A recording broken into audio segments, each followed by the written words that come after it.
Did you hear they replaced the snack fridge with a wellness hub that only stocks celery water and kombucha? Sarah muttered, her voice bouncing off the sterile glass walls of her office like a whisper in a mausoleum. No one answered, not because they didn't hear, but because no one talked anymore. At least not without scheduling it 2 days in advance via Outlook and calling it a collaboration sync. 15 years, that's how long she'd been the spine of Innovate Solutions.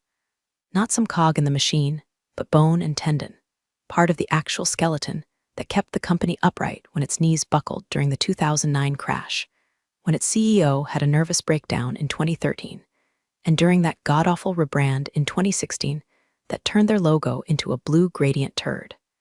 She'd been here before there was an HR department, before the espresso machine. For key fobs, she had helped code their first client dashboard while sitting on a yoga ball in a garage that reeked of burnt pizza and ambition. Now she was sitting in what looked like a cross between a spa and a minimum security prison, one of OmniCorp's focus pods, equipped with sound-dampening walls and emotion-dampening lighting. The carpet was so soft it felt hostile, like it was hiding something. The merger had officially closed last Tuesday. OmniCorp had absorbed Innovate Solutions like a python swallowing a hamster. Slow, suffocating, inevitable. There'd been cupcakes, of course, dry, overly frosted ones that tasted like wet printer paper and forced celebration. There'd been speeches, too, executives from OmniCorp talking about unlocking mutual potential, harmonizing verticals, and onboarding synergy, as if they were programming a spaceship, not dismantling the human fabric of a company. Sarah had clapped politely with everyone else, but the pit in her stomach had formed right there, between unlocking and synergy. She knew a hit job when she heard one. This wasn't a merger, it was a gutting. A purge with a smile. That morning, a fresh-faced baby in all birds and arrogance had knocked on her glass. He had the kind of face that looked like it had never known a poor decision or a bad haircut. "Hey, Sarah, right?" he asked, stepping in without waiting for a yes. "I'm the senior project manager for infrastructure and platform migration," she said, enunciating each word like a scalpel. Her tone said, "Don't waste my time, Junior." "Oh, wow, okay, awesome. So do you, actually still use Jenkins? We're thinking about consolidating into Azure for, continuity." She blinked, once, slowly. "Do I still use Jenkins?" she repeated, like a priest forced to say the name of a demon. Nodded with the smug enthusiasm of someone who'd once Googled how to talk to technical people. "Yeah, we're just evaluating resource redundancies and trying to eliminate friction." "Friction," she echoed, her voice flat. "Got it." The kid, his badge said Reese, OmniCorp Integration Team, like he was the brand ambassador for colonoscopy, gave her finger guns and strolled out, muttering something into his Apple Watch. She turned back to her dual monitors, where 2 weeks ago she'd been overseeing a multi-million-dollar cross-platform deployment. Today, she was reviewing a PDF titled OmniCorp Integration Policy, Final PDF. It read like a dystopian constitution, pages of legal clauses that boiled down to, "You're ours now. Everything you were, everything you built, irrelevant." One paragraph stood out. "All employment agreements previously governed by Innovate Solutions shall be considered null and void upon completion of merger, and replaced by OmniCorp's standard at-will employment policies, effective immediately." Sarah exhaled slowly. There it is, the opening shot, not with a meeting or a conversation or even a warning. Just a PDF with dead language and fine print, quietly erasing everything she had helped build. Her phone buzzed. Calendar invite from change management. 15 minutes. No agenda listed. That wasn't ominous at all. She leaned back in her chair, which still bore the imprint of 11 years of late nights and back pain, and let her eyes drift across the office. The Innovate Solutions team, the old guard, the people who used to share beers after product launches and memes during deployment weekends, now sat stiff and quiet, their screens glowing like pale tombstones. Newer folks, the ones from OmniCorp, moved like they already owned the place. They didn't make eye contact. They didn't need to. Her gaze drifted to the bottom drawer of her desk. She reached down and pulled it open. There, nestled between a tangle of USB-C chargers and a stress ball shaped like a server rack, was the leather-bound folio Dave had given her 13 years ago. It was embossed in gold, old-school elegance in a sea of cloud-based nothingness. She hadn't looked at it in years, but now something pulled at her. Back then, Dave had handed it over with that dopey grin of his, "You're one of the originals," he'd said like he was knighting her. "I added a clause in there. Might sound weird, but if anything ever happens, like we get acquired or something stupid, this clause makes sure they can't screw you. It's not standard, but you're not standard." She had laughed, shoved it in a drawer, and never thought about it again. Until now, till she read that one line in the PDF, null and void. A calendar reminder pinged, 10 minutes. Sarah stared at the folio, then at the email. Then at the door where a laminated poster with the phrase "One Omni, One Future" had been slapped over the old Innovate mission statement. Her stomach churned. Not with fear.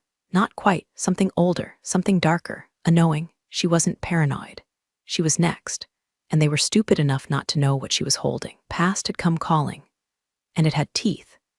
They held the town hall in what used to be the developer bullpen, once a chaotic, living organism of whiteboards, energy drinks, and shouted ideas. Now, it had been sterilized into an event space, complete with foldable chairs arranged with creepy precision, a branded step and repeat in the back corner, and a table of boxed water labeled hydration station. Someone had laid out Omnicorp stress cubes that looked like they were designed to crumble in your hand the moment you squeezed them, which, if intentional, was disturbingly on brand. Sarah sat in the third row, hands folded in her lap like she was back in Sunday school, but the sermon here came with less soul and more PowerPoint. The Omnicorp CEO strutted onto the makeshift stage like a cruise ship host, flanked by two younger executives who looked as if they'd been genetically engineered to wear lanyards. His name was Nathaniel something. She couldn't remember, but it hardly mattered. He was the type who used your first name 5 times in the first minute and smiled like he was selling you a reverse mortgage. "Let's talk about transformation," he began, clapping as if he expected applause. "We are so thrilled to welcome the Innovate family into the Omnicorp ecosystem. We're not just joining a company, you are joining a movement." Sarah stared at him, stone-faced. The only movement she could feel was the slow roll of nausea creeping up her throat. He launched into a sermon of buzzwords. Culture sync, process harmonization, cost-neutral restructuring, and his favorite, it seemed, synergistic redundancies. Every few sentences, he'd pause and nod solemnly, like a preacher waiting for someone to shout amen. No one did. Not a sound came from the Innovate team. Not even a cough. They sat frozen, their bodies present but their minds elsewhere, somewhere back when their work meant something, when their product roadmap hadn't been hijacked by suits who thought agile meant sending emails faster. She glanced to the side and caught sight of Dave, the founder who had once pitched their product with so much fire that investors signed checks just to shut him up. He was standing off to the right, shoulders hunched in a suit that didn't fit quite right, eyes glazed. A man who had once danced on tables after launch nights now looked like he'd been left in the rain. He wasn't speaking. He wasn't even introduced. He was there, but not present. Next to him stood a woman from Omnicorp Legal, whispering something into his ear, and he nodded with the slow dread of a man being walked to the gallows. And of course, Nathaniel continued, pulling up a garish slide that read Omnicorp Integration Strategy. The 90-day plan, we want to ensure alignment across all verticals. This includes evaluating our talent deployment to eliminate duplication and boost efficiency. There it was. The death knell dressed up like a motivational quote. Translation, we're firing people. We just haven't picked your name yet. The younger execs smiled like wolves. Sarah could see it now, the game plan. First, charm them, gut them, and when the old-timers balked, smile and say, we value your legacy, but we're building the future. When Nathaniel finally stepped down, after a painfully awkward icebreaker where he asked everyone to name one thing they love about change, the crowd dispersed in silence. A few Omnicorp employees clapped. Nobody else did. No one dared speak the first word afterward, like breaking the quiet would invite the axe. Back at her desk, Sarah found a new email in her inbox. Subject: Policy Update Omnicorp Employment Handbook V7.1 Attachment. Onboarding HR Omnicorp PDF. She opened it, half expecting to see her termination date already filled in. The document was thick with corporate nonsense, but one line stood out like a knife in the ribs. All previous employment agreements, contracts, and incentive plans shall be deemed void as of acquisition close date. Employment is now governed under the at-will policies outlined herein. She read it again and again. Her hands didn't shake yet, but her jaw did clench, hard enough that her molars groaned. They thought they'd covered everything, wiped the slate clean, erased her contract with one generic clause written by some overpaid drone who'd never set foot in this building. Except they hadn't. Not completely, because Sarah's original contract wasn't just a PDF signed in DocuSign and forgotten. It wasn't digital. It wasn't standard. It was leather-bound. It was weird. And it was real. She stood up slowly, ignoring the chime of another incoming email, some morale-boosting invite to OmniCorp Spirit Week. Wear green on Thursday, because nothing says we value your humanity like color-coded uniforms. She walked past the break room where a new touchscreen coffee machine had replaced her trusty bun brewer. Past the IT desk where Jerome, the one engineer still hanging on by a thread, was quietly uninstalling root access from his own machine. Past the poster that now covered the hallway wall, one Omni, one goal, one future. A future that didn't seem to have room for her. Yet. But Sarah was starting to remember things, and they were about to remember her. Started with a calendar ping. Just a little ding, an invite with no subject line, no agenda, no context. Just a room number, 3C East. Sarah had never been in 3C East. In fact, she wasn't entirely sure it had existed before OmniCorp's arrival. It wasn't on the old floor plan. Probably some broom closet they'd converted into a private consultation space during the cultural gutting. Her mouse hovered over the decline button for half a second. Instinct told her this wasn't optional. When she arrived, the room was already occupied. 2 chairs on one side of the table, one on the other. It was cold, too cold, not metaphorically, literally. The AC was blasting like the room was hiding spoiled meat. The man sitting across from the solo chair wore a gray suit and an even grayer expression. He didn't rise to greet her. His hands were folded neatly over a manila folder. He looked at her like she was a customer returning expired produce without a receipt. Next to him sat a woman from HR, OmniCorp HR, not Innovate HR. Sarah had never seen her before, but she wore the practiced tight smile of someone trained to look sympathetic while pulling the trigger. "Sarah Monroe?" the man asked, though he clearly already knew. She nodded, sitting down without being asked. "I'm Randall Pierce, Vice President of Operational Realignment." That wasn't a job, that was a threat wearing a tie. He cleared his throat and gestured toward the folder like it might leap up and explain itself. "We've been conducting a role evaluation across both legacy teams and have identified certain redundancies." Sarah didn't blink, she didn't move. The silence dared him to be specific. Randall shifted in his seat. "Your position has been deemed an unfortunate overlap." There it was. The axe, dull and indifferent, slid the folder across the table like it was a napkin. "In accordance with OmniCorp severance guidelines, you'll receive 2 weeks base pay, prorated vacation, and COBRA continuation options. The package also includes a standard non-disparagement clause, which will need signed within 5 business days." The HR woman chimed in. "We understand this may come as a surprise, and we truly value your contributions to the Innovate legacy." Legacy. Word hit like spit on a grave. Sarah stared at the folder without touching it. "Just to clarify," she said, her voice perfectly even, "no one from my actual department was consulted about this." Randall's jaw tensed. "The decision was made holistically, in collaboration with our workforce optimization team. And no warning," he glanced at the HR woman, clearly out of his depth. She jumped in with a pre-cooked line. "Aim to treat all team transitions with dignity and respect.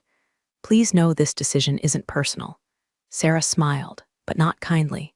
"Then why does it feel like euthanasia?" Neither answered. She stood. They both visibly relaxed, probably thinking she was going to leave quietly. But instead, she leaned forward and placed both palms on the table, right over the folder. "I built the infrastructure you just migrated.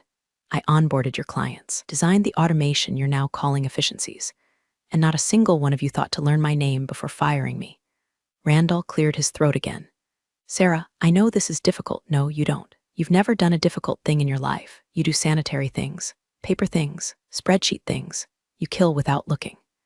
The HR rep opened her mouth, but Sarah was already walking out the door. She returned to her desk like a ghost, retracing its last moments. Coworkers, once friends, now cowards, peeked over monitors but said nothing. Even Jerome, the one guy she thought might give her a nod, kept his eyes glued to his screen like it held the secrets of the universe. She opened her bottom drawer, pulled out the small cardboard box she'd once used to carry her lunch in during crunch weeks. It still smelled faintly of Thai basil and hope. She packed slowly, methodically. not to drag it out, because she refused to rush for them. Mouse, mug, photos, the leather folio went on top. She walked the length of the office, box in hand, each step a reminder of what they'd erased in a 10-minute meeting. No one stopped her. No one said goodbye except one, Reese. He popped out of the break room with a protein bar in hand, looked at the box, and tilted his head. Oh, are you transferring to a new team or? She walked right past him. Didn't say a word. Need to? She was already sharpening the knife. Sarah sat at the kitchen table in her bathrobe at 2:17 p.m., blinking at the glow of her laptop like it might spontaneously generate purpose. Her hair was in the same loose bun she tied it into the night before, now lopsided and aching. The coffee had gone cold 2 hours ago, untouched. The tab open on her screen read Top 10 Resume Tips for 40-plus professionals re-entering the workforce. Wanted to throw the laptop through the window. The job boards were a graveyard. Each listing screamed the same quiet insult, looking for a hungry, fast-moving self-starter who thrives in chaos and wears multiple hats. She had worn all the hats backwards, sideways, upside down while juggling flaming swords. She had bled for hats. But now, they wanted hats on kids who knew how to design a pitch deck in Canva and thought Slack emojis were a management strategy. Clicked through page after page like she was scrolling her own obituary. At some point, the day outside shifted from gray to storm dark. Thunder rolled distantly. The soft ticking of the kitchen clock was the only sign that time still moved. She sighed and stood, heading for the cabinet where she kept the important adult paperwork, bills, health insurance, the occasional birthday card from her mom that still had glitter on it. She needed her 401k login info, thing about updating her rollover information, something about pretending her life was still progressing in a straight line. She dug through envelopes and folders, pulling out a few printouts of long-forgotten passwords, some tax returns, an old electric bill from 2011 that had no business still existing, and then she saw it. The leather.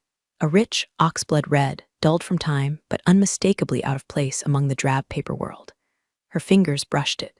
She paused. The Innovate Solutions contract. She had forgotten it existed in physical form. It was heavier than she remembered, thicker, too, gold lettering still faintly etched on the cover. Dave had handed it to her in person, back when they were still operating out of a shared space above a failing yoga studio. He had insisted, "We don't do boilerplate here. I wanted something tactile, something real." Back then, she'd humored him. Now, she held it like a time capsule. Sat back down, opened the folio, and began to flip through the pages. It was all there: her job title, compensation package, early-stage equity options, long since converted to real shares, the original IP clause she'd once argued about with legal. Scribbled notes in Dave's handwriting in the margins. Fix this wording here. Add 10% more vesting there. Then she saw it. Section 9, Change of Control Provision. Her eyes stopped, froze. Read. In the event that Innovate Solutions, Inc. is acquired, merged, or otherwise absorbed by another entity, the employee shall be entitled to accelerated vesting of all outstanding equity, including unexercised shares, and a performance-equivalent bonus in stock if termination without cause occurs within 12 months of said change of control. This provision shall survive acquisition and supersede future at-will revisions unless individually waived in writing by the employee. Sarah's mouth went dry. She kept reading, faster now. Termination without cause, change of control, supersede future revisions. Her heart thudded once hard like a kick in the chest. She had never waived it. No one had ever asked her to, because no one had bothered to read it. Her brain went quiet. The air in the kitchen seemed to shift, like the walls were backing away, giving her room. She remembered Dave's voice, scratchy from late nights and bad bourbon, as he handed it to her that night. "Look, I know it sounds dramatic, but if this company ever gets bought out by some bloodless giant, I want you covered. You helped build this thing from nothing.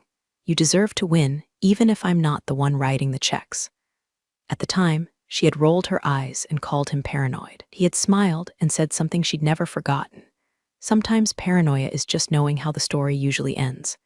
She looked down at the clause again, ran her finger across the words like they were written in Braille. 12 months. She had been fired less than 6 weeks after the merger finalized, and the contract was untouched, unwaived, unacknowledged by the smug suits who thought printing a new handbook could rewrite the past. A laugh escaped her lips, short, sharp, voluntary. They hadn't just fired her. They triggered the landmine she didn't even remember planting. Her despair cracked like old plaster, and something new started to seep through. Not hope, not yet, but something better, fuel. She closed the folder gently, smoothed her palm across the leather, and then slowly, ever so slowly, she began to smile. Not the kind you wear in office meetings or fake on video calls. A real smile. The kind that precedes a storm. Law office sat above a pawn shop, and below a second-floor Pilate studio, exactly the kind of place where real work happened, where reality hadn't been sandblasted into chrome and LED lighting. Sarah stepped into the waiting room, her leather folio tucked under one arm and a paper coffee cup in the other. The walls were a dull off-white. The air smelled faintly of toner and determination. No fake succulents. No "we are family" posters. Just a receptionist who didn't look up from her keyboard, and a ticking wall clock that made no apologies for time passing. Sarah had found the name through a friend of a friend, someone who said, "You don't need a lawyer, you need a weapon with a license to practice." That weapon's name was Felicia Greer. Felicia's office had no windows and no pretense. A wall of legal books on one side, a war zone of documents on the other, and a desk that looked like it had survived litigation, fire, and possibly a divorce. She wore a black blazer over a band tee and had the air of someone who didn't bluff because she never needed to. "Sarah Monroe," she said, standing and shaking her hand. Firm grip, dry palm, all business. "Heard you've got something interesting." "I think I do," Sarah said, placing the leather folio on the desk like it was a cursed artifact. Felicia opened it, flipped past the basics, and slowed the moment she hit section 9. Silence that followed wasn't awkward, it was reverent. After a solid 2 minutes of reading, Felicia sat back, raised one eyebrow, and let out a low whistle. "Well, damn," she muttered. "Who wrote this? John Grisham on a bender. Founder, Dave. He was eccentric." Felicia gave a single, delighted laugh. "This clause doesn't just hold up, it's a scalpel wrapped in legal Kevlar.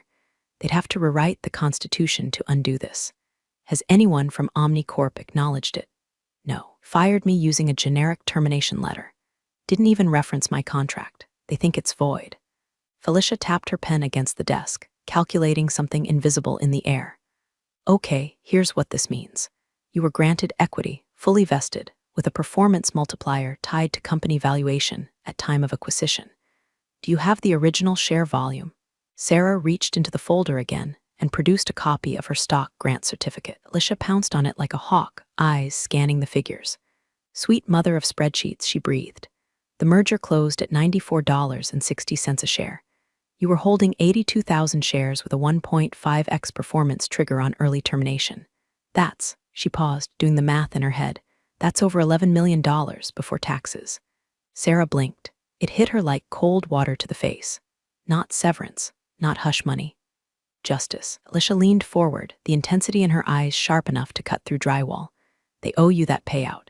If we invoke this clause through the proper channels, they have to honor it or face a breach of contract suit that'll make their board's heads spin.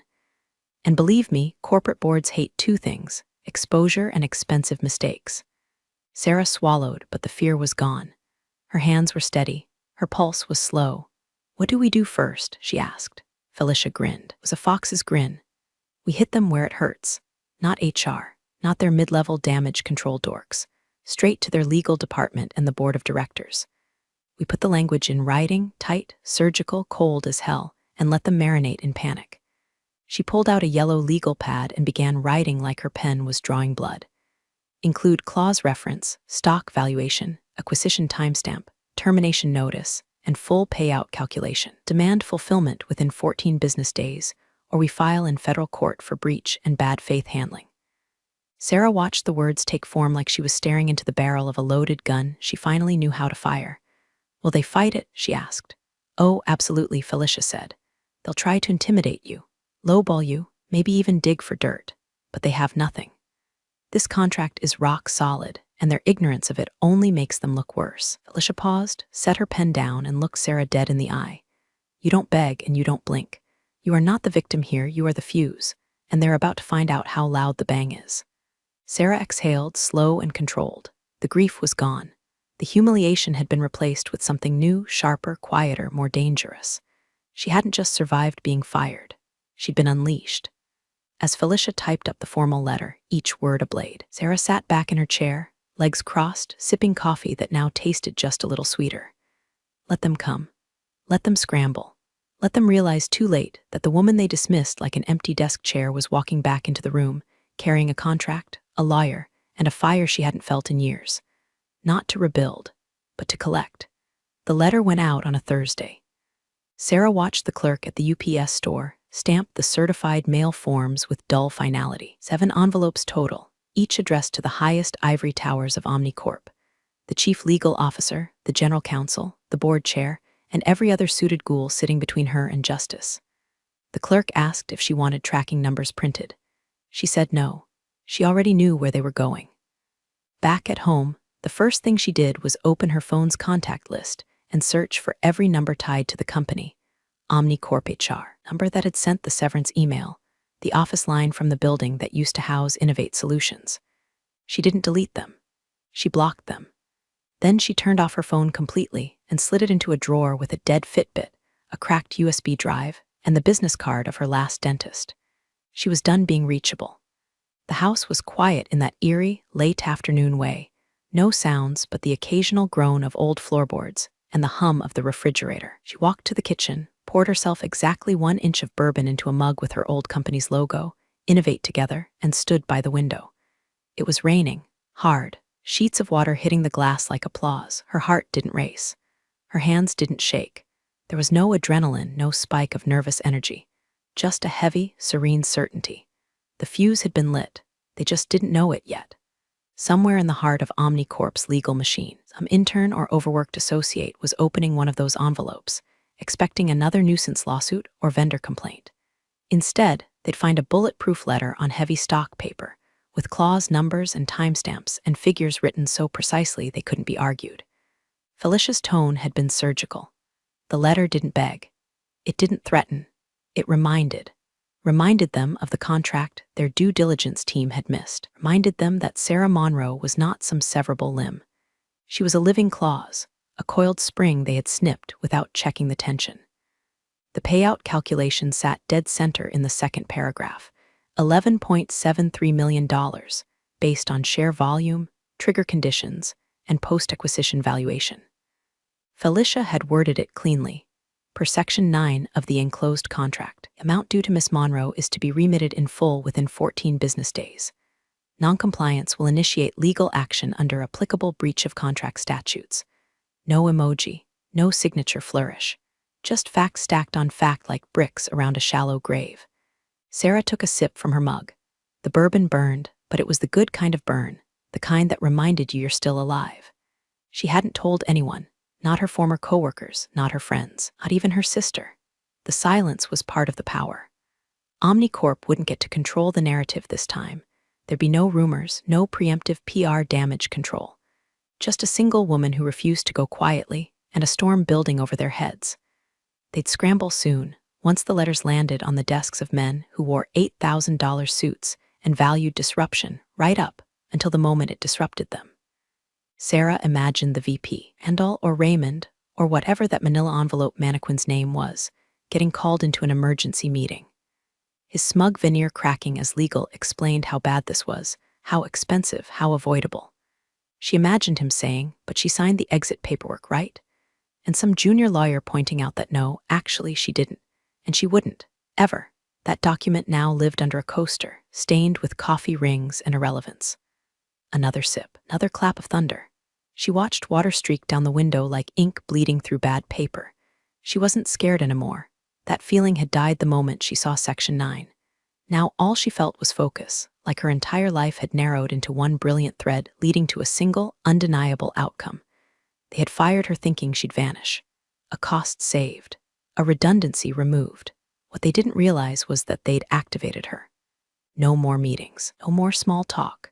No more being talked over in planning sessions by fresh hires who used ideate as a verb. Just time and silence.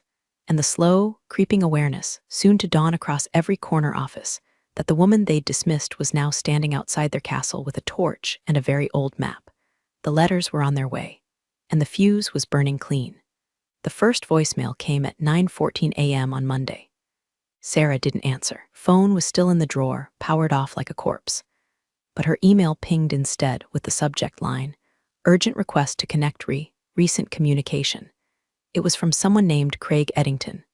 Title: Executive Vice President, Strategic Risk and Compliance. Translation: Professional Fire Extinguisher. She opened the message, read the first line, "Hi Sarah, hope you're doing well," and audibly snorted. There was something truly deranged about a man who opened a damage control email with a wellness check. He went on to say he respected her long-standing contributions and wanted to have a constructive conversation to reach a mutually beneficial resolution. She closed the email without replying. By noon, her voicemail inbox was full. One from Craig again, this time without the cheer. "Hi Sarah, just looping back. It's important we touch base today, hoping to resolve this in a way that doesn't involve unnecessary escalation." Another from someone named Kara, in legal, using a tone that dripped with faux concern. "We just want to clarify some of the language in your letter.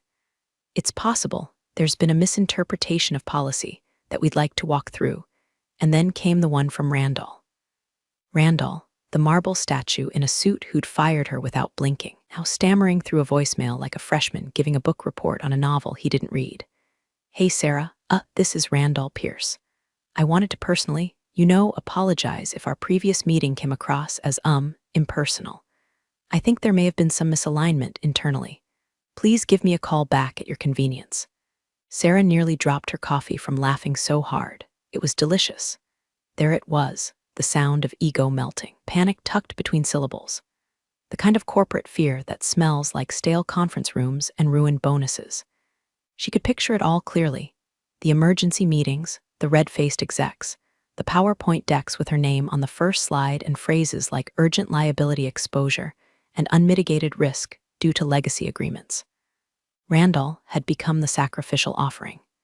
The idiot who swung the axe and didn't notice the tripwire. Word was probably spreading fast. Some dusty old Innovate contract had detonated on impact, and no one had seen it coming. By 3:00 p.m., Craig called again. This time, Sarah answered. She sat on the couch, calm, cross-legged, a bowl of microwaved popcorn in her lap like she was watching a Netflix docuseries called Corporate Implosion, The Slow Death of Smug Bastards. "Sarah," Craig said, the forced brightness of a man trying to disguise fire behind his eyes. "So glad we could finally connect." She didn't return the pleasantry. "I wanted to speak person to person before things got too formal. We absolutely respect the documentation you've provided, and we're committed to finding a resolution that feels fair for everyone involved." She didn't say anything. Let him dangle. "We've spoken with our team, and based on the information we have, be prepared to offer a severance enhancement of, let me confirm, yes, $150,000 as a good faith gesture, assuming you'd be willing to sign a full release." Sarah chewed her popcorn slowly. Swallowed. "That's cute. Sorry?" Craig asked, caught off guard. "Your good faith gesture is about 1.3% of what you legally owe me," she said, deadpan. "So no, Craig, you don't get to call that an offer. Get to call that an insult with a comma in it." "Sarah," he said, the tone tightening, "I understand you may be upset." "Oh, I'm not upset," she interrupted. "I'm amused. You people didn't even read the fine print before cutting me loose, and now you're throwing monopoly money at the problem like I'm too dumb to notice." Craig exhaled, trying to regroup. "Look, we'd really prefer not to involve litigation. It's expensive. It's public. No one wins in that scenario." Sarah smiled. "Tell that to your board. My lawyer's name is Felicia Greer. You should already have her contact information. I suggest you use it." And with that, she hung up. No fanfare, no mic drop, just power, quiet, cold, and absolute. The next day, she got another voicemail. Same voice, same scramble. Only this time, Craig didn't offer money. He asked for time. Too late. She forwarded the voicemail to Felicia with a simple subject line. "Let the games begin." Started with a manila envelope, shoved through the mail slot like a ransom note. No postage. No courier. Just hand-delivered hostility. Sarah opened it on the kitchen counter, slicing the seal with the edge of a butter knife that suddenly felt far too small for the war she was in. The letter inside was 9 pages of weaponized legalese from Omnicorp's top-shelf law firm, a place with a name that sounded like a pharmaceutical for erectile dysfunction. Dresden, Halberstam and Lyle, LLP. The tone wasn't friendly. It wasn't neutral. It was full-on scorched earth. They accused her of violating confidentiality. They implied she had mishandled proprietary data. They stated, in bold font and full caps, that her termination may be reclassified as for cause pending internal review, which would nullify any rights to compensation under her prior employment contract. Final paragraph read like a hiss. If you or your counsel proceed with legal action, Omnicorp reserves the right to pursue counterclaims for breach of fiduciary duty, reputational harm, and willful misconduct. Sarah's breath caught. For a brief second, the paranoia crept in. Was this it? Was this where they turned it all to ash? She stood there in the kitchen, staring at the letter while the dishwasher hummed behind her like it didn't know the air had just changed. Her phone buzzed. Text from Felicia. They blinked. You're winning. Sarah called immediately. Felicia answered mid-chew. They're bluffing, she said through what sounded like a protein bar, classic corporate saber-rattling. They've got nothing and they know it. Sarah walked to the living room, the letter still in hand. They're claiming I violated confidentiality. They always do. It's boilerplate scare tactics. If they had something, they'd lead with it and skip the drama. But willful misconduct, Felicia scoffed. Please, if using your legally binding contract counts as misconduct, we're all going to jail for remembering things. They're just pissed they missed the clause, and now they're flailing. Sarah sat on the couch, the edge of the letter crumpling under her grip. Felicia's voice softened. They're trying to shake you, Sarah, that's all. You're making them bleed money and look incompetent. They need you scared so they can reset the table. Don't let them. Sarah nodded, more to herself than the phone. Going to keep coming, aren't they? Like rats in suits, Felicia said, but they don't know you've already built the flood. The next day, the emails started. Old coworkers, people she hadn't heard from in months, reached out with suddenly cautious tones. Hey, just heard some stuff floating around, are you okay? Omnicorp's legal team asked me if you'd ever been erratic. I told them no, obviously, but heads up. Someone from risk management called me, asked if you ever took client files home.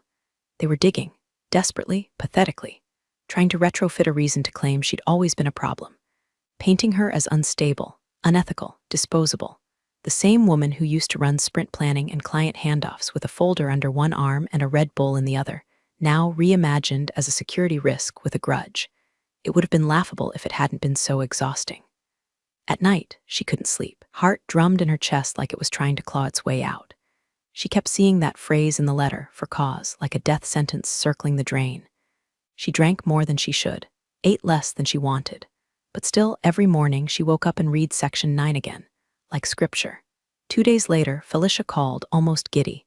Guess who just got suspended? Sarah blinked. Who? Your boy Randall, the guy who terminated you. Pulled off active duties pending internal investigation, which means they're prepping to feed him to the wolves. Sarah sat back in her chair, stunned.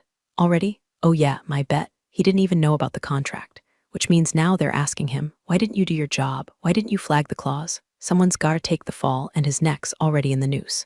For the first time in days, Sarah smiled again. Not a smirk, not a performance.